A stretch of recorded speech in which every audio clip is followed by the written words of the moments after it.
আবল তাবল কথাবার্তা বলতে থাকে। আবার আপনার কাছে চিঠিও দিচ্ছে দেখলাম, আর খোলা চিঠি আর কি। এটা খারাপ আর কি, একটা আর কি। না, খুব উপদেশটা বানাও আমি এক নজর পড়ে ফেলাই দিচ্ছি। আমার উপদেশটা লাগবে না, এই দেশটা আমার বাপের, আমার বাপ স্বাধীন করে দিয়ে গেছে। আমি জানি এই দেশ আমি চিনি। আমি বাংলাদেশে বসে বসে কথা বলার শুট করে আবার আমার উপদেশটা বানাতে চোর একটা।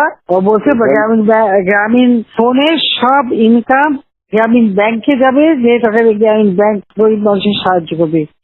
আর এই কথা করে আমার কাছে ওই গ্রামীণ ফোনের ব্যবসা দিয়ে ইউজ একটা টাকা পর্যন্ত গ্রামীণ ব্যাংকে দেয় নাই। আমি 400 কোটি টাকা গ্রামীণ ব্যাংকে দিচ্ছি, 400 কোটি টাকা। ওটা তার অন্যান্য প্রতিষ্ঠানে লাগাচ্ছি আর কি। না, তখন গ্রামীণ ব্যাংক ফাইলে বক্সে ঢুকাই দিচ্ছে। গ্রামীণ ব্যাংক তখন ওই শেষ হয়ে চলে যাচ্ছিল, ওর বদলতে গ্রামীণ ব্যাংক মাঠে বসে গেছিল।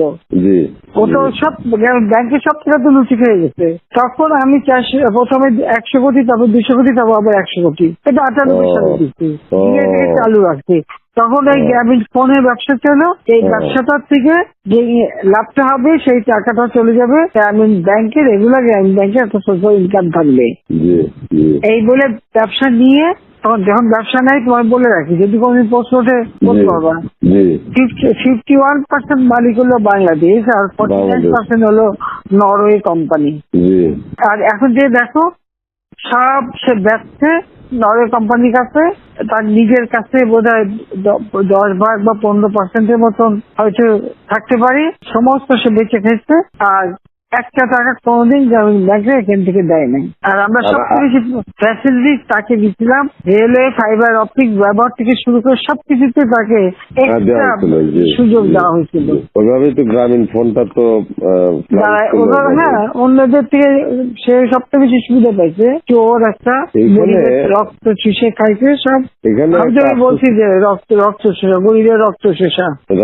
যে 30% তার হিসাব করলে 30% সুদ হতো। সে যা গ্রামীণ মানুষকে যে লোন দিত, তাতে তার যে কম্পাউন্ড ইন্টারেস্ট যদি আপনি ক্যালকুলেশন করেন, 40-47% যেত, দেখে এমন হয়, তাহলে আর লোকের আর কি থাকবে, ও তো গরিব আরো বেশি করে হয়ে যাবে। হিলারি ক্লিন্টনে, তোমরা তো ইতিহাস জানো না, হিলারি ক্লিন্টনে নিয়ে গেছিল যশোরে, তার হাত দিয়ে গ্রামীণ ব্যাংকে ঋণ দেওয়ালো। এরপর সেই লোকগুলি সাধারণ গরিব লোক, হরিজন গ্রুপ, তারা ওই এলাকায় আর থাকতেই পারে নাই, কারণ ওই ইন্টারেস্ট দিতে তারা ফকির হয়ে নিজের যে বাড়িঘর ভিটা মাটি তাও কেড়ে নিয়ে গেছে। তারপরে তারা ওই এলাকা থেকে হারাই গেছে। দেন আমি খুঁজছি একজনের পাশে খাগড়াছড়ি, সেখানে যে এসে কাজ করে খায়, আর একজন বোধহয় নীলফামারী নদী আসবে কোথায়, যে এরা ওই পরিবার সদস্য এলাকা থেকেই হারাই গেছে।